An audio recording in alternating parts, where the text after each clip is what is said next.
Bibbity bobbity doo skibbity dabbity doobity. This is episode 112 of the Talkin' Shop podcast. You got ball game. You got Coach Flicky. Coach Chop will be in the house in just a little bit. Thank you, Barry Zito, for the ones and twos. You're the man. We're gonna get right into it. Flick Money, you've got to do some things in a few minutes. So we're gonna start things off, get it going hot. And then we've got big bearded Chopperooski coming out of the bullpen. Before we get into these amazing questions from the listeners, thank you all, Patreons, subscribers. You get first dibs on these questions, and we've got so many, and we're gonna rifle through them. Flick Money, you had a friend in town last night. What did you do these past couple nights? Yeah, man, I've been spending time with my college teammate. AJ Hinch is the manager of the Detroit Tigers, coach. Name drop salute. And one of my best teammates in my life, Troy Kent, who also played with us at Stanford, former Cleveland possession of the Cleveland Guardians organization, had a nice pro career. He came up from Portland, man. We chopped it up, had a great dinner, learned so much, reeled in the years, and then we went and watched the Tigers got healthy on Seattle Mariner pitching last night. 18 knocks, six in the first, coach. I feel like that's the spirit I'm bringing in here today. Let's score. Let's hit them early. Let's come in hot. Let's score six in the first, and then we're gonna get Chopper out of the pen from the left Yeah. side, becoming about 102 from the left side with that Bradley Cooper beard. This is gonna be a good day, coach. It's a It's good a day to great, be a great coach. day. We're gonna come out fierce like a tiger, Yeah, and then we'll bring it in late with that Dodger pitching staff. yeah. Um, uh, uh, I got to lead off with an attaboy and a shout out. There's a group of coaches in Cambodia, which is a whole different country, and they are trying to create a world of joyful baseball for kids in Cambodia. Amazing. And it's just an amazing effort. The website is playfieldofdream.com. Playfieldofdream.com. Just go look at the website, see what they're doing. I had to give them a shout out on the pod. Attaboy to you. There's a big coaching staff getting it done, but I mean, there's nothing better. You've been to third world countries. You've been to places where kids don't have lots of stuff, and when you see it firsthand, and you see these kids barefoot, never played, they don't know how to hold a bat. It's God's work, man. So that's a big attaboy for playfieldofdream.com, our shout out of the week. We're going to start doing those shout outs, buddy. Love it. First question from a Patreon, a loyal patron. If you have questions, submit them to my Instagram direct messages, and they will go on this list. But I need your help. I coach a 13U travel team. We struggle on routine plays, ground balls, fly balls. It is all the players, and we have lots of talent. Offensively seems to be the same, but the overall arching theme here is they can't seem to take the fundamental seriously. I've tried bargaining, positive reinforcement, running as punishment, yelling. I hate those last two because they cause more friction amongst players and towards coaches, but I'm at a loss. This is Coach Keith coaching a Flying Pigs team in Winter Garden. First of all, Flying Pigs, shout out. That is the travel organization I'm partnered with to inject joy and character development into that elite space. If you have any questions, just look up the Flying Pigs and email Coach Danny. But Flick Money, the fundamentals for a 13U team, he's at a loss, man. What do you got? Um, yeah, man, I can understand this. The 13U, that age is when, right, we're just getting into the early puberty. So that's when you get a little bit of the boys and girls. It's possible too. You start to get a little bit more of the cool guy pushback from some of those basic work type drills. I can understand this. My first thought is this is the age also when they're becoming very image conscious. Film them. You got to film them, show it to them. And not only the drill work, but tee up a scrimmage where you're either have if you have a machine and can just throw fastballs down the middle, or you can do soft toss from the side as a coach and just get them a lot of reps. So it's like a game that's going to be really an offensive game, base running. But you want cameras on the defense, how they're lining up, how they're good, what they're doing pre-pitch, and all of the fundamentals through as this high energy offensive game happens. You film them and they can see for themselves where that sort of I call it like a slacker kind of vibe is leaking into their play, how they're not prepared before the pitch, because it's all linked together. You know, how you do one thing is how you do everything.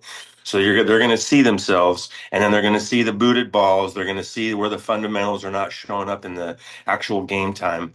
And that I think for me at that age, that's going to be a really powerful tool.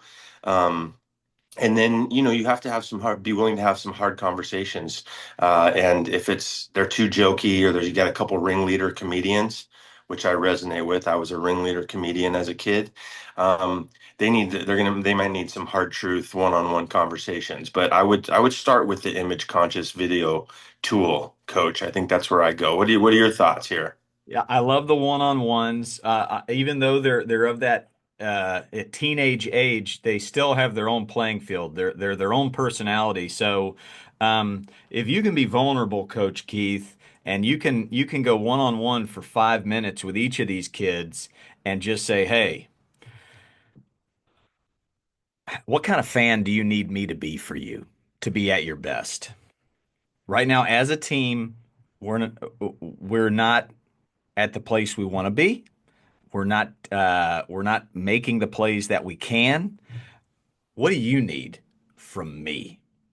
Because there's one thing a teenager loves to hear, and that's the sound of their own voice. So if they're the one actually um, creating the solution, then you got them. There's a lot of trust that'll be built as well when you're just asking that question right there. But you can be vulnerable. You can say, "I'm at a loss." You can say that to the whole team. You can say, "I'm trying my best. I'm flawed as a coach, but I'm at a loss. I see the potential here, and we're not there. What do you need?" And one kid might need a video of Christian Yelich or Mookie Betts talking about work ethic.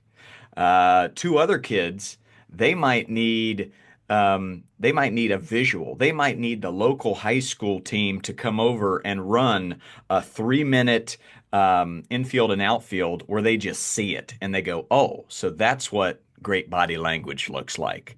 That maybe there's a video of me or Flick Money or Chopper here from this podcast where you can throw it on the bus ride or something.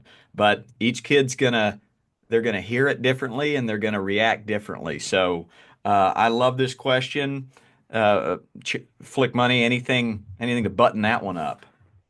No, I love that. I think you really hit it on the head. Giving them some agency in their own life to be a part of the solution, I think could be a really powerful trust builder. And as with all of these things, what Coach Ballgame's highlighting is we want to praise loudly and wildly, and we want to constructively criticize privately, and especially at this age when their little male egos are really starting to be formed in a different way, these one-on-one conversations. I think that's the way forward, coach. At the end of the day, Coach Keith, man, you signed up to be a pig coach. You see the problem, you want to fix it. These kids are putting their head down on the pillow and they are going, "Man, that Coach Keith, he he's a good coach. I like him." I promise you, there are at least half the kids on the team thinking that. They're not showing it. Maybe a little too cool for school, but just keep going, man. Question two, also from a Patreon. Coach, I have a question. My daughter plays 8U softball and is one of the top pitchers on the select team. We're making plans for summer, but also keeping in mind that she might be selected to play All Stars. We played last year and are becoming wiser. I'm looking at what All Star tournaments our league will be playing in because I want to book hotels, vacation, all that stuff. We have a conflict. We are to play in a tournament in Agora Hills, and we would be staying in a hotel because it's an hour and a half away. I recently bought Savannah banana tickets for the same day. Haven't told the kids. Sacrifice is hard. Am I making the right decision to not go to the banana ball game? This is a different type of question here, but a really serious one. Flick money. Do we do the tournament? Savannah Bananas, if you're not familiar, it's like a harder ticket than the Super Bowl to get. What do you got for them, Flick? Whoa, man. This feels like parenting. And I feel I'm kind of, my kids are 2.5 and 4.5. I feel like I'm sort of at, I'm not at graduate level. I'm still an undergrad coach. You're a little further down the road. If you were coaching your your softball team, where do you go here? I, you know, the hardcore athlete and coach in me is like, hey, you made a commitment to the team. You got to honor the commitment to the team, right? But then the dad in me is like, this is a once in a lifetime, So you go, I can see it strongly both ways. So, Yep. coach, I might go to your graduate level parenting advice here. There's no perfect answer here, but I think it deserves a one-on-one with the head coach. If you are the head coach, then it might deserve a meeting with the assistant coaches and just let them know this is what's going on. I feel like the Savannah Banana game is going to be a lifelong memory. I'm also with you on the hey, we signed up for this. We're a good teammate. Our team needs us. But at the end of the day, what is that 8-year-old girl going to remember? She going to remember that tournament, or is she going to remember getting a signature from Coach Rack and Jackson Olson and a lifelong memory with Dad, where you guys are just watching pure entertainment unfold? If I had to go 60-40, I'd go Savannah Bananas. You're going to have plenty of tournaments down the road. I look back at like episode 4 or something with Nick Hunley, and he realizes that other than softball, his gal loves Dude Perfect, and he tries to go to every Dude Perfect thing he can with her. So the fact that this is a change from the norm, that you're not just going to a tournament and playing, you're actually doing something else. I, I think it's a conversation with the daughter as well. Like, we signed up to be a great teammate, and our team needs us, but occasionally life is more important than softball. So I mean, I could be completely wrong there, but that is my gut. Flick money. What do you think of that? No, I think it sounds good, Coach. Remembering this as 8U, this is really at a very young age. The only thing I would say is maybe a way you could be a great teammate and she could help you is when you have the conversation with the coach, make sure she's there. Let's have the conversation together. Encourage her to be the one to do some of the talking because that's a good life lesson. But also maybe she could come up with ideas for a few friends or players that she knows that aren't on that team that might be willing to step in and be a fill-in player that weekend, who's got some skills. Maybe they are really close to being an all-star, but they're not all the way there. Um, but it might give them an opportunity to have a great memory to play on a cool all-star tournament if they didn't quite make it, or they don't live in that district or whatever the case may be. So that might be a way you could be kind of make a win-win situation where you're giving another kid a chance to play in a rad tournament and you still get to see the bananas. Yeah, the fact that you're asking this question, I think, is your answer. Get a lifelong memory going with the daughter, and create this opportunity for somebody who wouldn't get that chance. I like that a lot. Bingo. A quick break from the podcast. I want to introduce you to my brand new friend. This is Coach Omade, nicknamed Coach O, and he has recently taken the playbook and the skills course on Coach Ballgame University. Coach O, thanks for jumping in. Where do we find you today? I'm just at home right now. Ironically, it is a practice day, so at some point I will draft up a practice schedule. I And love I it. live I love it. I live in a suburb of Portland, Oregon, in the Portland, Pacific Oregon. Northwest. My Sandlot tour has not hit Oregon yet, but that's the goal. The goal is to get there, and who knows, you might be our host. I don't want to take up too much of your time, but kind of fill in the listener. Well, what are you coaching later on today? Do you have kids? What's the footing there in Portland? Yeah, I mean, I've got two kids. They're about to be 8 and 10, and my son, who is going to be eight, basically coaching his little league team. So it is 7 to 9 year olds. And I played forever, but I've never coached. And as you know, those are two different things. So They are. yeah, I've traveled around. I've done camps with Barry Zito, World Series champions, Cy Young Award winners, and they're like, "Hey, man, this is a different language. Coaching kids, I don't know how to teach my 5-year-old how to catch or throw." So, I wanted you to come on. You've taken the skills course and the playbook. What have been some bright sides? How have you used that Coach Ballgame University in your daily walk? yeah, I'll give you sort of the outcome for me. If my confidence level going into this, I can barely get my kids to do what I tell them, right? And so it went from like a one to what felt like a seven, because there's always room for improvement, right? But it went to that seven almost overnight, and I think it's a combination of both. Because at first I saw the playbook, I was telling my wife, like, it was almost like a parenting class, but like how to think about, how to communicate, how to have empathy. Um, I found myself more patient with my own kids afterwards, but it gave me like the psychological foundation that I felt like initially, I didn't really even think about, right? You don't know what you don't know. And then I had asked a question in the group of like, hey, what are, if you're going to give me a dozen or so episodes of your podcast to just soak up while I'm driving, while I'm doing dishes, that sort of thing.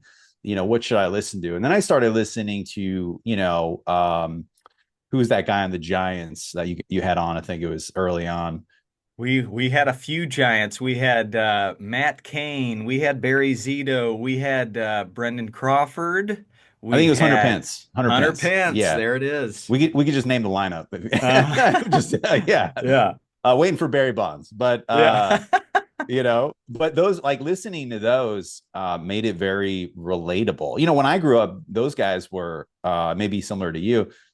There was no social media. These guys, like Daryl Strawberry was my guy. These guys were like larger than life, not accessible. So to hear like the best, like how they approach it with kids.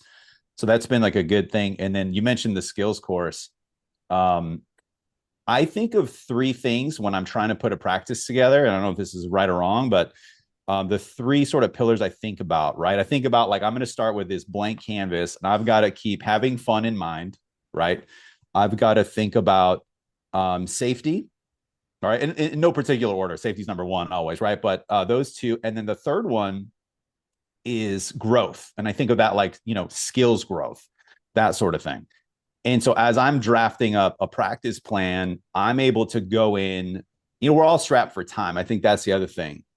Because I know you've got videos on YouTube and Instagram. Could I invest the time to scour everything and then the things that aren't in there? Possibly, yes. But it was such a huge time saver to go in and think about, like, okay, first practice, let's get some of the basics in. Let's make sure kids can, catch in front of their face. Let's use tennis balls, just all these things I never even thought about. I would have showed up to practice with a bucket of baseballs, right? And probably yep, got some bloody noses. yep. And so, like, it's like, okay, I have this blank palette. Now I have the colors I need to create my practice in a progression from it's literally right. So, and it's the Pacific Northwest, throw in spring break and rain. And so we haven't had today, we'll probably have the most amount of kids if it doesn't rain. But like just thinking about the progression of all the kids, whether we have the full group or half the group. So that's been, I mean, I can go on and on, but that's been pretty significant for me.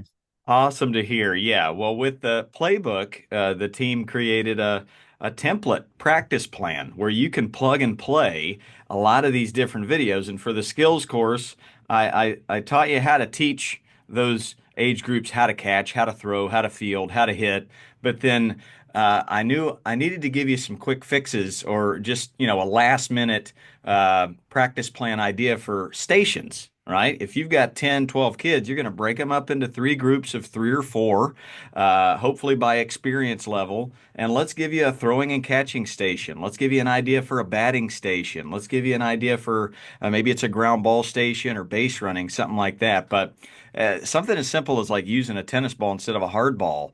It's just doing simple better than everybody else. And I learned by failing myself. So, Coach O, I appreciate you reaching out. You're a top fan on Facebook, and um, uh, just happy that the years and years of learning on my part are coming in handy for you now. And um, Yeah, can I keep double click on going, what you mentioned, Coach? please.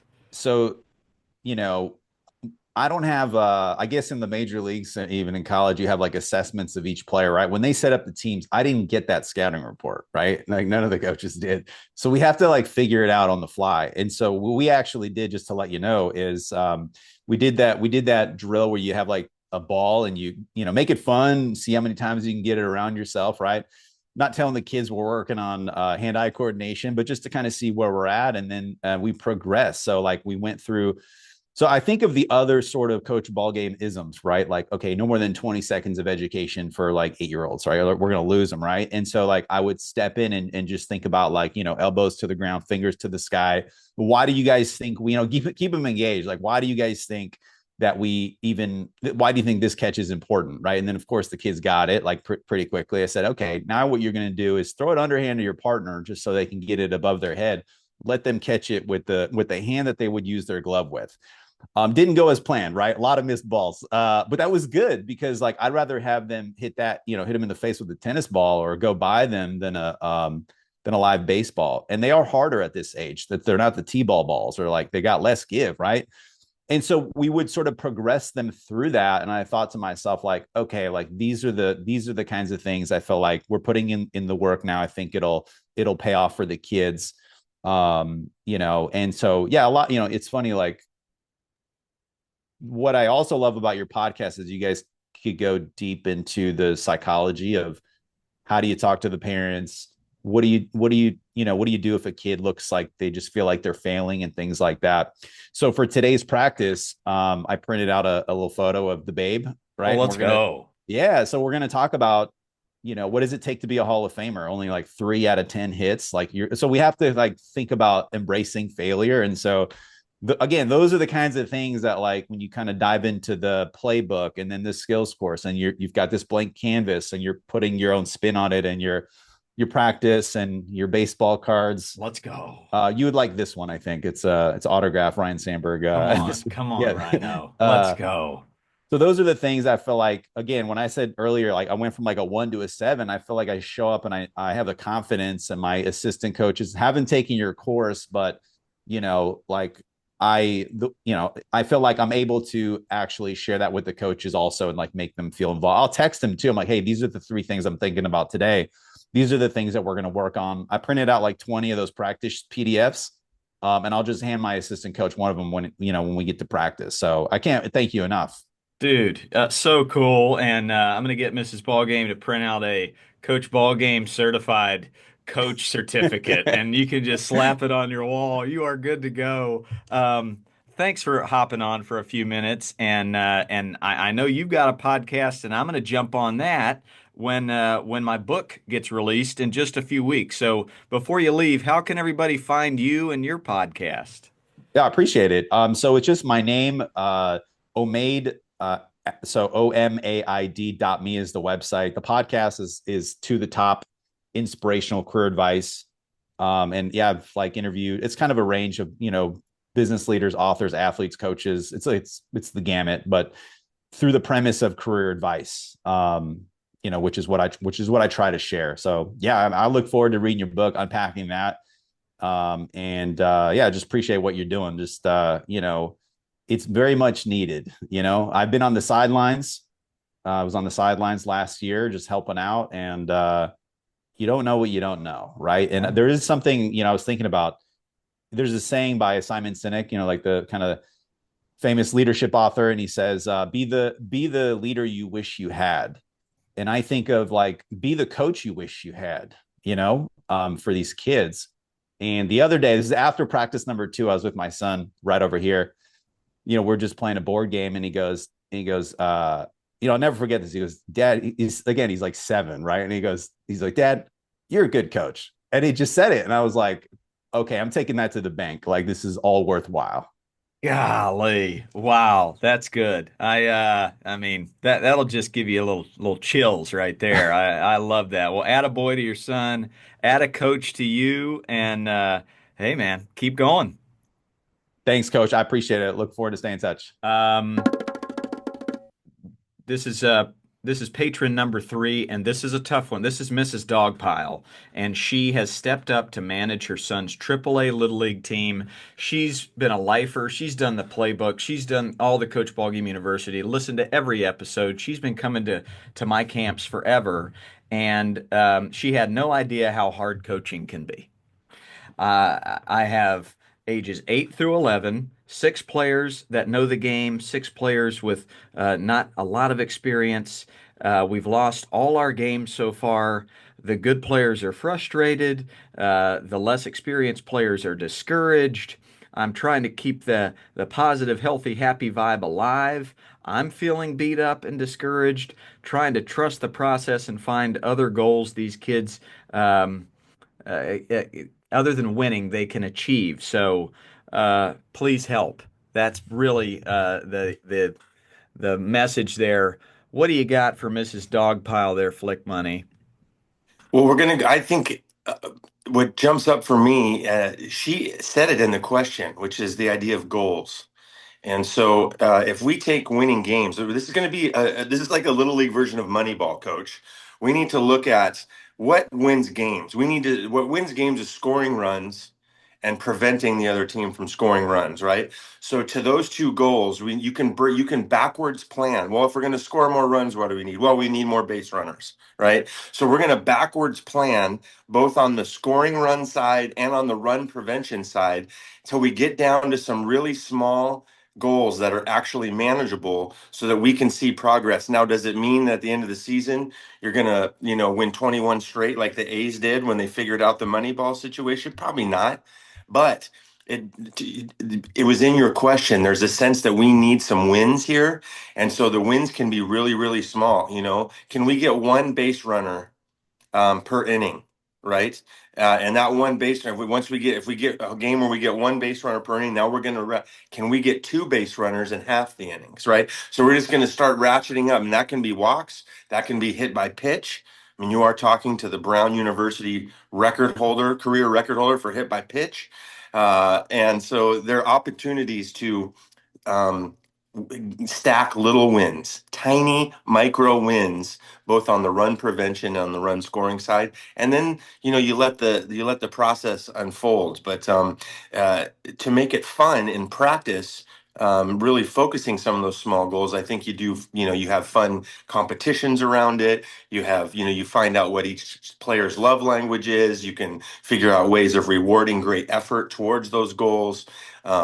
And that's some of the fun part, the creative part you get to come up with. But that's what jumps up to me, Coach, is baby Moneyball.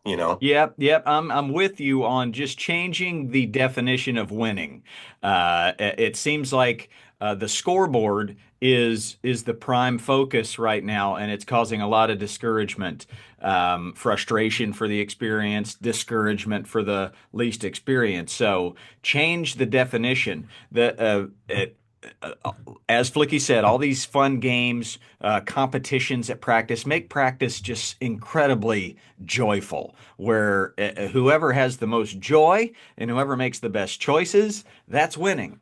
That's where the awards come, and those are the points. When it comes to the games, at the end, the game ball, throw winning on the scoreboard out the window. Which of the two kids responded to failure the best?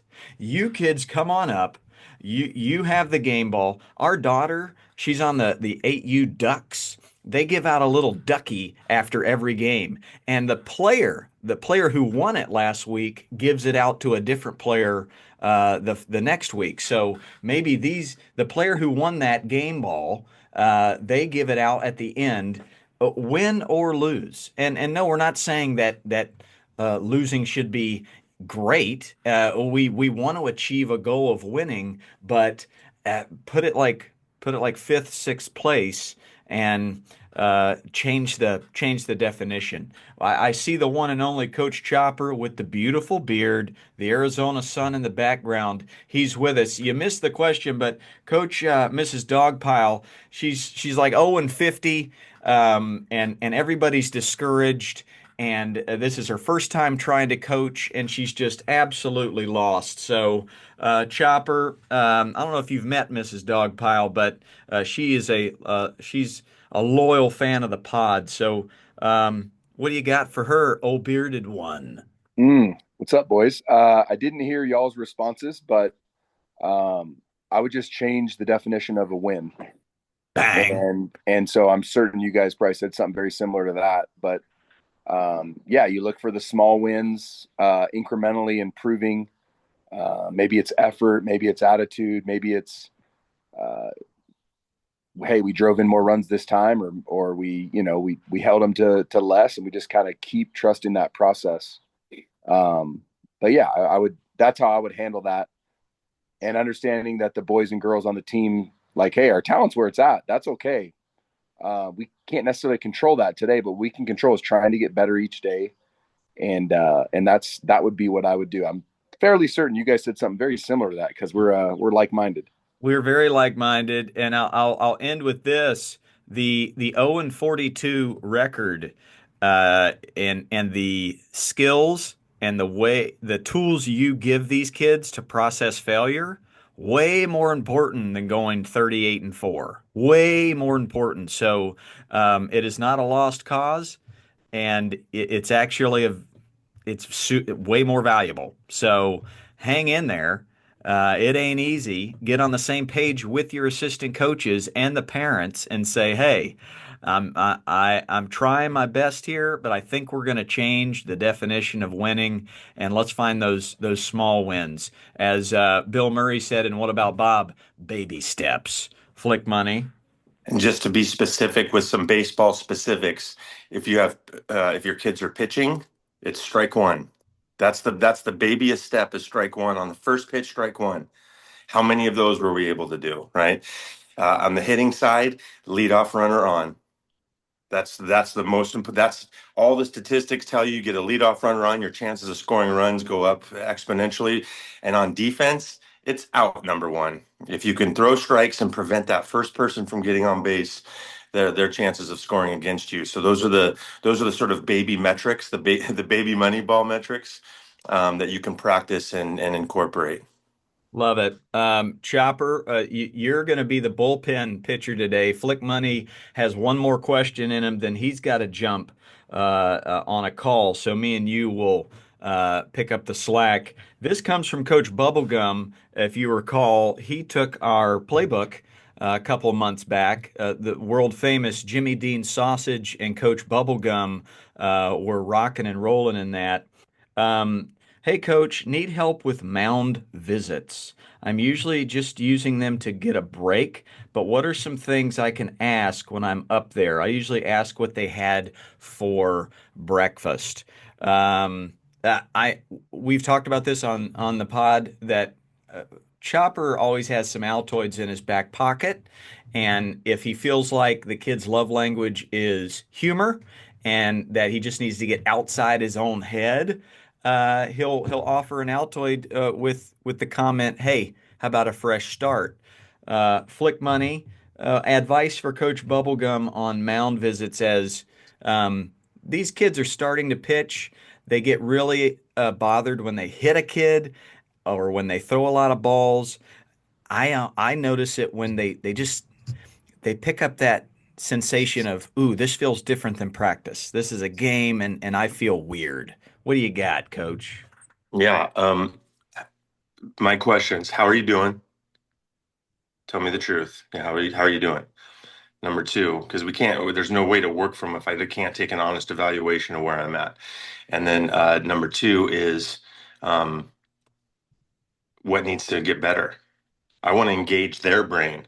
What needs to improve? Well, I need to throw strikes. Well, yes, yes. But do you have any sense of what are you going to do to make that happen? Okay. And then I'm the whole time though, I'm kind of monitoring the physiology because if they're amped up and I can still feel the emotions running high or they're not able to be present with me in the conversation, then we're going to have to do an Olympic breath. That's that 4 second in, 6 second out. We got to land together. I'll do it with them. And that Olympic breath will have a positive medicinal impact just itself. And then I'm going to be able to access the conversation. I love humor for the kids that are receptive to it, but for some kids, if the emotionality is higher, they're going to need specific tools for bringing the emotionality down before they could ever engage in a fresh breath, a fresh start moment. You know. Yeah, yeah. Two notes, and I'll pass it to Chopper. One, I mean, from your moments with this player in practice, what do they respond to in the moment? Do they respond to a word, to like a verbal cue to get them back on track? Do they respond to humor? Um, uh, uh, so really understanding like and asking them like what kind of fan do you need me to be when you get in a tough moment and you seem a little off kilter? What's going to help you? Because I'm on your side. And then two, just the overarching as you walk out, as you step up to them and look them in the eye, like none of this is life or death. Like that, if they're going to pick up any sense of anxiety you have, so if you're okay with the next 17 pitches being balls, then they're going to hear whatever it is you're communicating. Chopper, what do you got for your high school boys on that pitching mound? Yeah, I love giving them a way out too. Of like, hey boys, hey, we're one pitch away. Let's get you a ground ball to the shortstop. We're gonna turn this thing. We're here behind you. You're not alone. And I oftentimes will put, if I think that they're worked up, to Flick Money's point, like I'll put my hand on their chest and I'll be able to feel their heart rate. And if it's elevated, exactly what Flick said, I'll take a deep breath with them. We'll get them back in the moment, help them understand, like, dude, we're one pitch away, and we're behind you. And I'll even engage my fielders to be like, hey, we all believe in him, right? And they're like, they'll quickly respond with a yes. And so, um, you're not alone. This is our way out of this thing. We're one pitch away. Paint that picture, and it is wild in baseball. We've all seen it where you can just proclaim something's going to happen, and a lot of times it happens. A lot of times. So that would be and just a couple things I would add. Outstanding stuff. Coach Bubblegum, you're the man. Keep bringing that bubblegum to the field. We're going to say so long to Coach Flick Money. We'll see him next week. Anything Coach, to. I'm in. I got 7 minutes, Coach. Oh, I don't you want to got miss any of seven. this. You don't want to miss? God, I Don't want to love miss a thing. that. I don't. Aerosmith. Chopper, by the way, are you in a golf cart? Is that a golf cart? Negative. This would be a rocker, a camper, like a camping rocker in my backyard. Coach, first off, the podcast has changed my life. Thank you so much. Not just being a coach, but a dad. I have a 10-year-old son who has lost his desire to play the game. He has a lot of talent. He's really fun to watch. He's played on travel ball teams, rec teams, and he's an absolute rock star. Uh, he did play in one travel tournament, and uh, I think the final score was something like 15-0 with a mercy rule. The game ended in 4 innings. He was humiliated. So there was a big loss in this tournament, and there was a switch that happened. It was really sad to see my son's demeanor before those games because he already had it in his head what the outcome was going to be. So before the next game, he'd already gone inward. They did win a few games. We played against some teams who were not in our league, but it was not enough to make it fun for my son.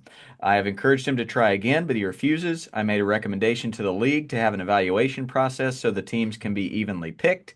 They said that they let the two travel teams play together because they donate a lot of money to the league, politics, etc. Um, yeah, suggestions for this kid who it seems like the loss, the 15-0 loss changed his whole perspective and shifted it to I don't really love the game. Sean Flicky, we'll start with you. I've had this situation. It's the realization as dad's describing him as this very good player, but it's this realization when you get out into some of these tournaments and you see the big wide world and how many gifted players there are, and they might be bigger, more athletic. There's these kind of waves of realization that can hit us sometimes if we've been a slightly bigger fish in a slightly smaller pond. Um, and so the it's difficult to watch someone you love be so discouraged by an episode of failure that they want to take their ball and go home. I totally understand that feeling as a kid. I'm a big feeler, so there were definitely times if things didn't go my way, I felt that way. Um, but my for me, this is not about baseball. This is really more about this is a life conversation. What do we do when we're faced with a mountain that's literally like just seems endlessly tall? I don't feel like I have any of the gear I need to get up over it. And I just want to turn and go home and get into my snuggie and take a nap, just thinking about it. And so that's the conversation for me with my child would be this. Whether you choose to play baseball or not, I love you unconditionally, and I'm here for you no matter what. There are going to be times when this reality is going to hit you no matter what you're doing. It's going to happen in the work world. It's going to happen socially at times in its own way. It's going to happen in other activities that you love. So what do we do when we're faced with it?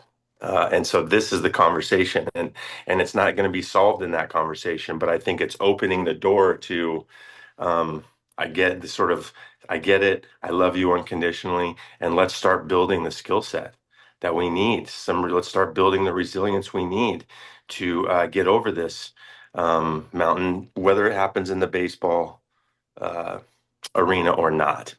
Um, we've said often on the show, nothing is worth compromising your relationship with your child. So I would avoid getting into pushing them back towards the game. That's got to be his choice. But opening the door to the conversation about the math in life is difficult. There's 300 million Americans, 8 billion people on earth. We're going to run into times where we thought we were good at something and then we get humbled. But let that humility be the fuel for a fire to improve. Let's let that burn like kindling. It turns into wood, turns into a raging fire of improvement. This is the story of Michael Jordan. Maybe, show him The Last Dance, the episode where Michael talks about his brother and he got beat every single day for a childhood. I mean, L upon L upon L. That's what built that kind of fire. And so I think you're in a great moment for the learning opportunity that your child has and that you have as a dad, regardless of the outcome of baseball. Yeah, it's a heck of an opportunity. I know it's tough to see that forest through this tree right now, but I agree with Flick Money. Anything to do with baseball or getting back into the game, you got to hand that off to somebody else. Maybe it's a different coach, an uncle, a big brother, but you want to be his champion. And that might mean being vulnerable and letting him know you went through something hard, and you have to process failure constantly. You still have to do that today. I feel most connected to my daughter when I'm open about how hard life is and how flawed I am and how routine oriented I want to be, but I got to get outside my comfort zone, especially when failure arises. So, by this is the most important life lesson of all time is processing failure and trying to overcome it. So it's an incredible opportunity. It so happens to be the most the toughest game in the world is baseball and the amount of failure that you have. So, yeah, if you can pass off all the baseball stuff to somebody else, then you can just be his ride along, and you can be vulnerable, share, and listen. But everybody's going to go through this. It's at different phases. A lot of kids go through this when they get hit by the pitch and they're like, nah, screw this. I'm done. This is hard. I'll do something else. Um, Chopper, what do you got for this dad? Yeah, it's that life lesson of it's not what happens to us, it's how we respond. And so if the kid has a favorite team, maybe you look for a couple of scores where they get boat raced. And you're like, oh dude, look, your Yankees, they lost you know, 22-4 in 1988, and they're the best players in the world. You can talk about, like you said, something that happened in their personal life outside of baseball, where, hey, I really thought I was going to get this promotion, and I feel like I deserved it, and it didn't happen. So then you have a choice to make. Do you quit and do you turn into a victim and poor me and all this stuff, or do you respond? Going through this right now with our high school team, where jumped out to a 12-2 record, gangbusters, and then now we're in a little bit of a tricky, 0-2 run, which happens in baseball. And some of the boys, vast majority of the boys, skipped morning weights, right? So I had to tell them, like, hey, the scoreboard may dictate that we lost the last couple games. I could tell you a million reasons why I think we kind of won them. Down 10-4, come back, tie the game in the sixth, 10-10. Doesn't go our way in the seventh, but like I would argue, we won that game with perseverance and passion and just a desire to, not quit. But we absolutely lost morning weights, because we had a tough spot, and then all of a sudden we abandoned the process because of a result. And so those are the most important things. In fact, like you said, ball game, that's what I said. I said, dude, this is about life. Like, this isn't about forget baseball. Yeah. This is how we respond in life. And so I think it's a great opportunity for dad. Baseball is a side note. Like, he'll either come back to that or he won't. It doesn't really matter. What really matters is that he learns, hey man, things aren't going to go your way sometimes. That doesn't define you. How you respond defines you and defines your character, and it will define your success moving forward, whether it's baseball or business or philanthropy, whatever the good Lord has in store for you. Well said. Let's give Coach Flick Money an attaboy as he heads off for the The day. We'll opener. see you next week. It's Attaboy. it's Boy, been a distinct pleasure. go get Good him, to buddy. see you, gentlemen. Go get Love him. you. Talk to you Love later. you. Hey, Later. brother. Just to button up that question, I think the son is gonna sniff your wishes. If your wishes are for him to get back in the game, he's probably going to push back against that. So try to have your joy, Dad, detached from his love of the game, his wishes to get back on the field, and just pass that one off to a local coach, to somebody else. That way, he doesn't have an excuse, right? Because as soon as they feel that you're needy and you're living vicariously through them, sounds like that's not productive. What do you think about that, Chopper? I agree. I like that layer of protection for their relationship. Yeah, you want to layer that up for sure. So find a coach you trust, that's going to make sure it's fun. He's 10 years old. And a coach that's not focused on the result, not chasing, 10-year-old trophies, and get him out there having some fun. I recommend a Sandlot. Go Yeah. to ball game. Go to your local Bang. Sandlot. Bang. Yeah. Yeah. I mean, you want to talk about implementing joy and perspective into the game. Like, we don't have a scoreboard. We don't keep score. We do keep score of their character Right. and how much joy they're having. So, um, next up on the docket, truly would love your opinion on no practice leagues. Example, locally, we have a winter indoor soccer league. We meet the athletes for 20 minutes, we scrimmage, then 10 games with not even time for proper warm up. So many red flags here. So my husband and I have decided to be part of the solution by coaching.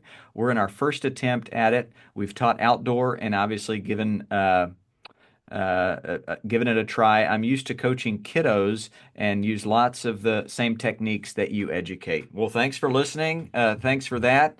Um, yeah, I think we live in a world where, and I'm not sure if this is trophy chasing or if it's just on the other side of it, it could just be trying to gamify everything.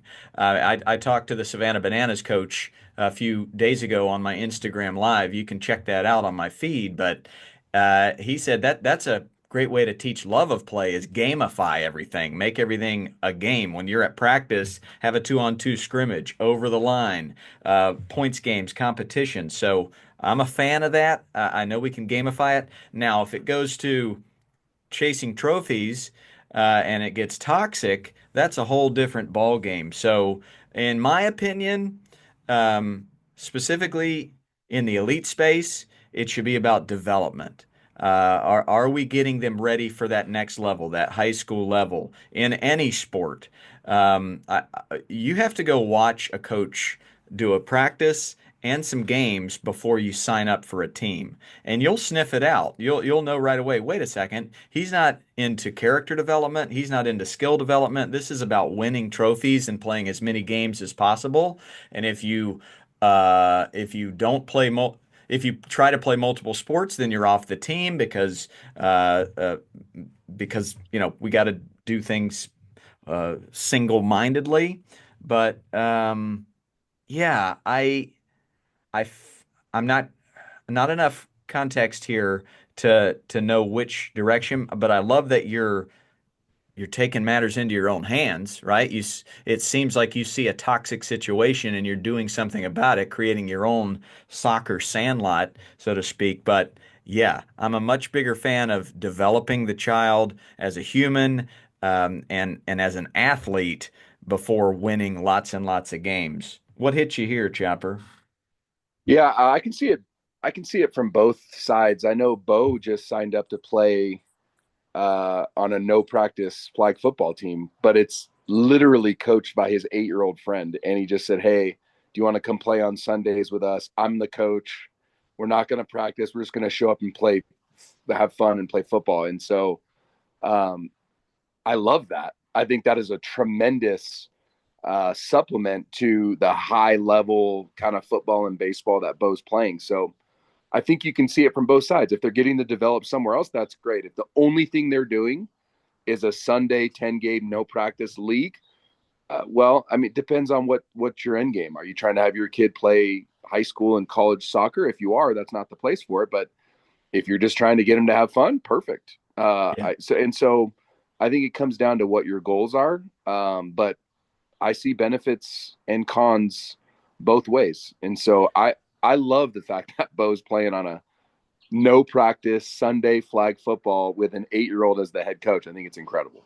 Yeah, and if you're not seeing enough development happen, um, and you're unhappy with that, then maybe it deserves a one-on-one with the coach. But I'm fine with my daughter just showing up to the games for softball if the coach is willing to pause the game and say, "Hey, let me teach you how to cover second here." Right? There's a way to teach within the game, and a lot of times kids are more engaged during gamified things because it's a competition as opposed to a drill.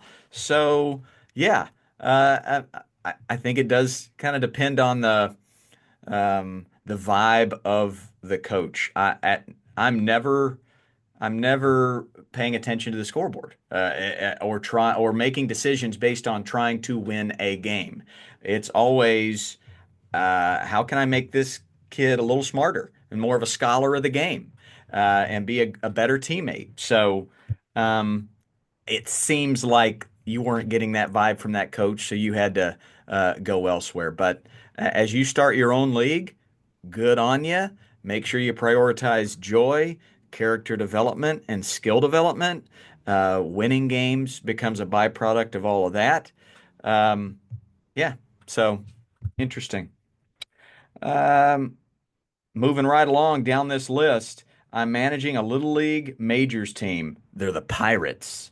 We've been going for 3 weeks and have only been able to have one practice because of rain. Fields closing, canceling practices. A few of us have been creative. My coaches and I have been able to do 4 practices and 3 pitcher-catcher practices on a tennis court or a basketball court. Um, Creativity salute, right? With that paintbrush, good on you. It's been challenging to get others to do the same for their team. Some kids will be impacted by these decisions of canceling. What would you, Chop and Flicky, say to these coaches to get them to put in the extra effort for their squads? This is Coach Leatherneck. What an incredible nickname, Coach Leatherneck, there with the Pirates. Chopper, what do you got for Coach here as he's trying to inspire other coaches to think outside the box? Yeah. bummer that they're getting so much rain. It's the opposite in Arizona. Yeah, move to Arizona. Yeah, that would be the first step. No, I would say if there's an indoor facility, um, that's a good option, but you can't make people do stuff. And so I think it's at some point controlling what we can control really matters. And so maybe you could reach out to those coaches and say, hey, I know we're going to go do something here. Do you want, can your kids come join us? Can you guys come do a practice or a scrimmage on a tennis court, or maybe invite them in, is what I would say. But I wouldn't exert too much effort or energy, uh, kind of beating your head up against the wall potentially, if coaches aren't open to it. But that's how I would initially do it. Is I would just say, hey, we're going to go do this. Do you guys want to join us? And we can do a kind of a co-team practice is how I would initially do it. What would you do, Ballgame? Well, yeah, it's kind of like what I did with my life. Um, I saw a problem with youth sports, and so I started my own league where no, we're gonna use let's use tennis balls and let's use a volleyball, and we don't even need a real field. And we're going to give out baseball cards for good choices. And we kind of flipped everything on its head, a lot like the Savannah Bananas. And you put a rock in people's shoe and you let them know this is what we're doing. But yeah, they are their own person. They're adults. They'll make their own decisions. You can lead by example. You can let them know you're doing this to kind of get creative and give the kids something to do, and then uh, uh, they'll follow. Right? People started following after a few years of me running these sandlots, but I wasn't knocking on their door every day and getting mad at them for doing it a different way. I did my thing, and people seem to watch what you do more than they hear what you say. So just keep leading by example. And the kids will start talking at school. They're going, man, we did this baseball practice on a tennis court with tennis balls, and it was so fun. And then those kids tell their parents, and then all the tennis courts and basketball courts in town are filled up. So I love that you're being creative, and I love that you care about your community. Sounds like you might need to host a sandlot down the road. You sound like a pillar of the community there, Coach Leatherneck. Um, can I be frustrated with my child if they lack effort? This is from Coach Moses. A simple to the point question. I love that he's phrasing it like this. Can I be frustrated? Because I get frustrated when my kids lack effort. It's probably that and being disrespectful to peers. It bothers me. It makes me feel like a failure. So I'm betting you, Coach Moses, feel like a failure as a father when you see your kid lack effort. So can you be frustrated? Absolutely, you can be frustrated. Now, how do you respond? And how do you work with your child on this? What do you got, Chopper? Yeah, and we had Jeff Francoeur on too, and he talked about this where the only time you're going to see us get a little bit worked up is on the controllable. So your attitude, your effort, and how you treat people. And so effort falls in that category of like, dude, do your best. And if you see your kid lacking passion, which really I think is kind of effort is a byproduct of how much passion they have for the sport or whatever they're doing, the activity, then you need to have a conversation of like, dude, is there somewhere else you'd rather be or something else you'd rather be doing? Because we can facilitate that. What are you passionate about? What would you rather be doing right now? And that's kind of the conversation to have. But yeah, it's something that as a coach, I don't have to worry about it too much. But if it ever comes up, it's addressed. And it's addressed in a way of like, dude, let's go. Like we can always do our very best, no matter what the scoreboard says or how we feel or what happened throughout the day. Do your best. And I believe we're called to do that. And so, yeah, I would check in and make sure like, hey, what's going on? Especially if it's out of character. But if it's consistent and it's a pattern and it's my son, I'm gonna say, dude, what would you rather be doing? Let's do that because this isn't it. We're not doing this. It's uninspiring. It's just not good for you or your teammates or me as your dad. So what would you rather be doing? Let's go do that. Let's go play Connect Four. Yeah. My my joy can definitely be detached from my kids' results on the field, but it's very attached to their character, to the way they their work ethic and the way they treat people. So it's definitely going to be a conversation. I've had one daughter for 11 years, one for 7. I kind of know how they're maturing and what their vibe is. But I had a parent the other day on my daughter's team say, "Hey, will you work with my daughter on her follow through? Like mom and dad, she doesn't hear it." So this is very normal where they don't hear mom and dad. So Coach Moses, if you're able to tap on that shoulder of an assistant coach or somebody that your kid really responds to and say, "Hey, I've done as much as I can here. Can you let this kid know that work ethic equates to success and to be a good teammate, to continue to play on this team, they're going to need to work harder. Can you help me out with that?" I guarantee you they'll jump on board because they're a father as well and they get it. They might ask you to do the same thing for their son. So I bring up this passing it off to the next guy thing a lot. Chopper, do I bring it up too much? Is there validity to that? I love having another voice that you respect and your kid respects to back up kind of what you're saying, because there is that often time where a youngster will just say, "Oh, that's just dad or mom," but when they got another coach that they respect, that is on the same page. I have that with my head assistant from my club, and he's my head assistant at the high school.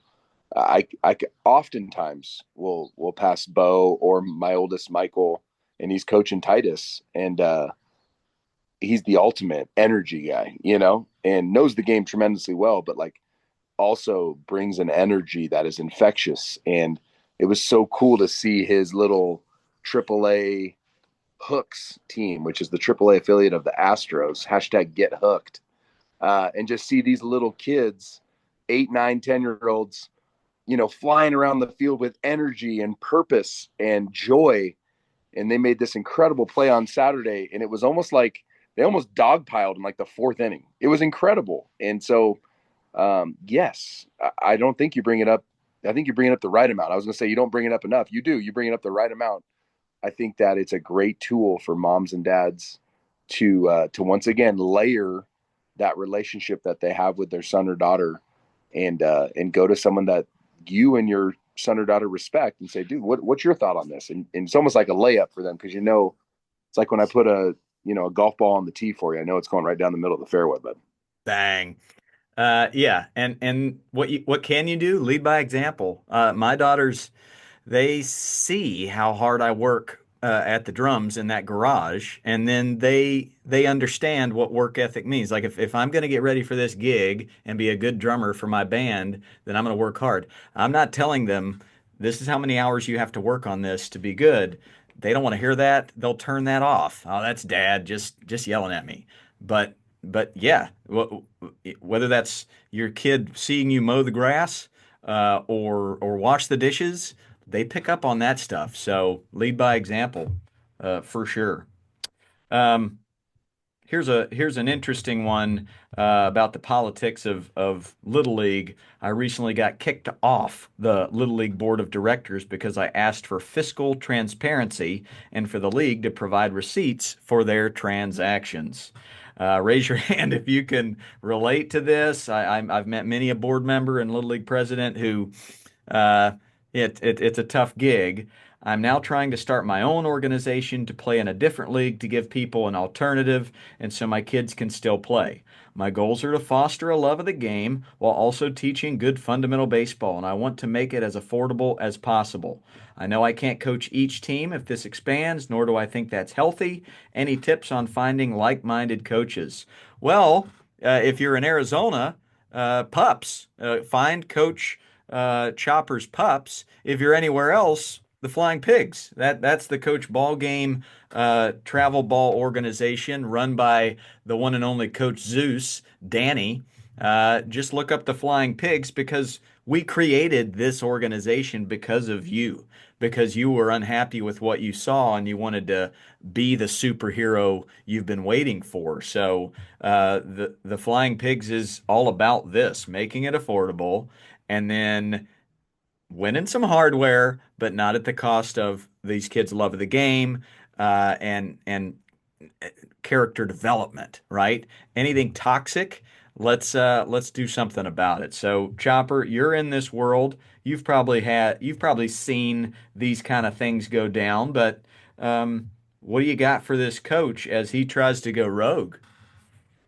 Yeah, he didn't do anything wrong by saying, "Hey, can we just be transparent?" And so when they refuse to be transparent, I almost think that's a blessing in disguise because you're able to get out of a toxic environment. And so look at it as an opportunity and kind of an eye-opening situation of like, wow, okay, all right, well, this is we're gonna pivot, and then you pivot, and in a way to find like-minded coaches, man, I would.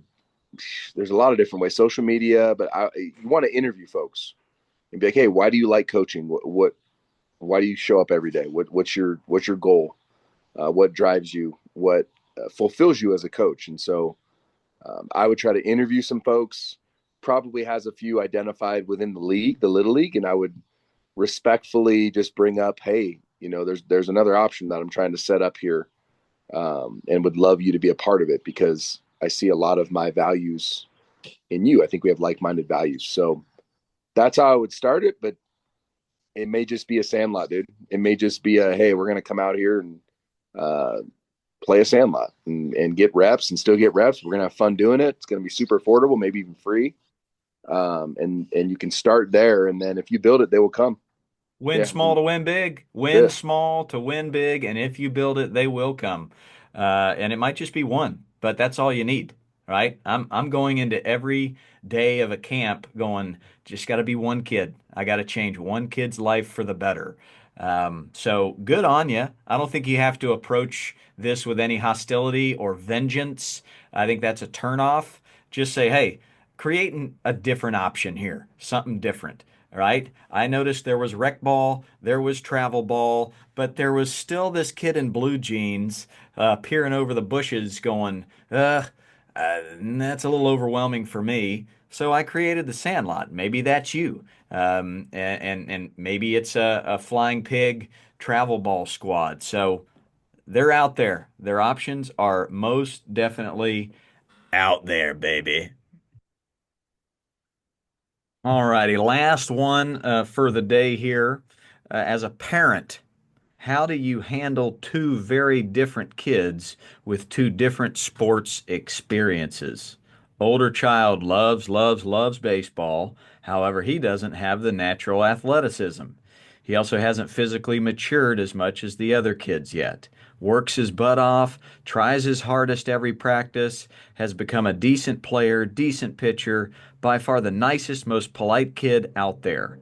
Never made an all-star team, but he keeps trying. Well, first off, mission accomplished. Like this kid is a good human being. All right, throw all the baseball accolades out the window. You've done an incredible job, a way more important job. I've coached hundreds of thousands of kids. I've seen one Major League Baseball player out of that, but all of them humans, adults, fathers. So well done. The younger child is a natural athlete, pretty much good at every sport. In softball, not only does she make all-star teams, but is usually the best player on the team. Wondering best way to navigate celebrating accomplishments of one kid without making the other feel bad. For example, want to celebrate one kid making all-stars while another doesn't.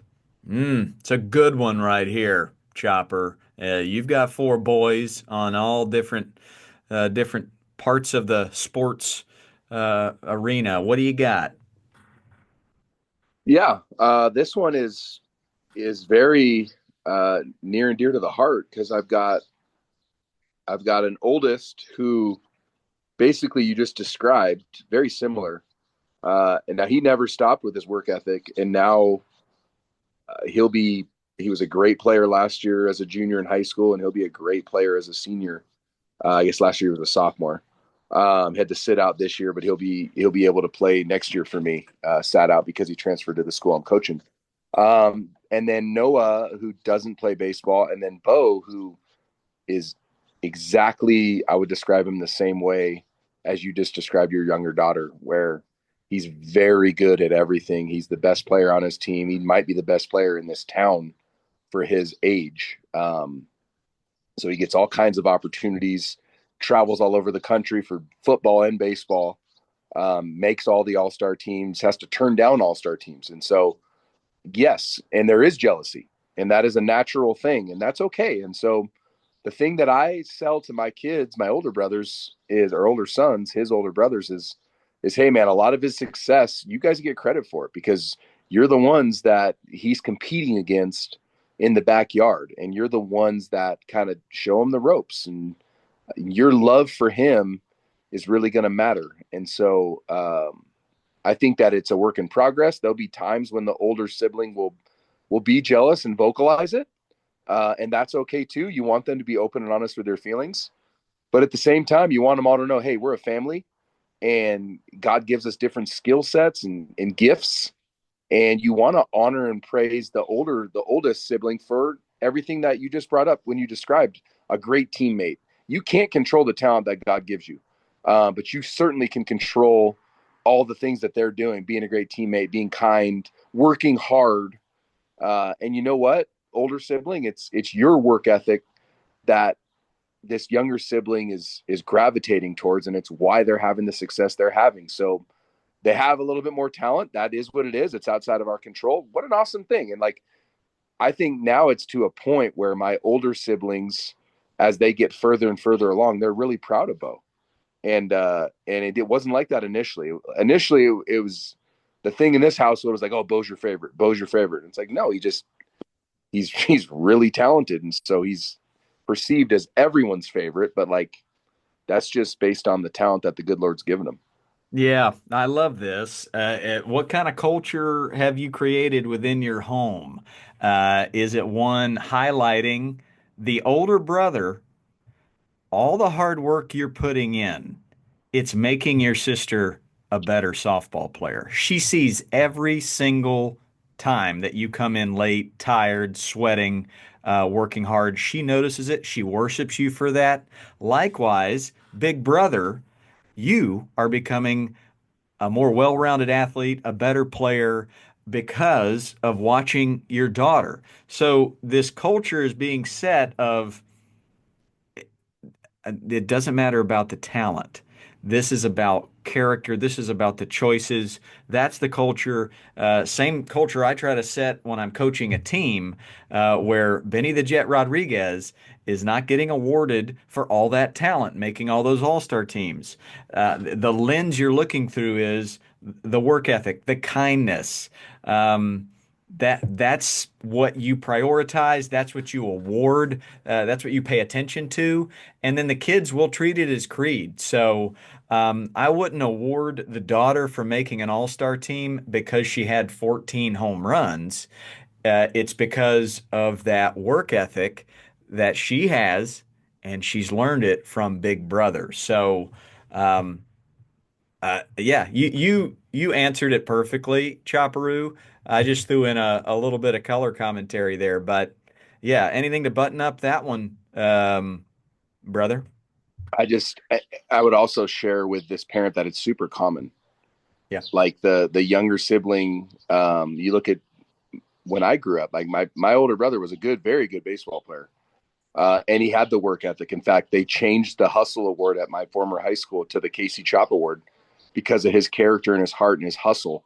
And then everyone would always say, as I came up and had opportunities as a freshman on varsity when he was a senior, and they would all say, like, man, if you ever work as hard as your brother, you'll be unstoppable, because I had the talent, right? And I grew up competing with someone who was 2.5, 3 years older than me and playing higher up levels and stuff like that. And so this isn't this is the tale as old as time. The younger sibling typically, not always, but most of the time, is better at sports because they're trying to copy their older sibling. And Yeah. so it's a beautiful thing.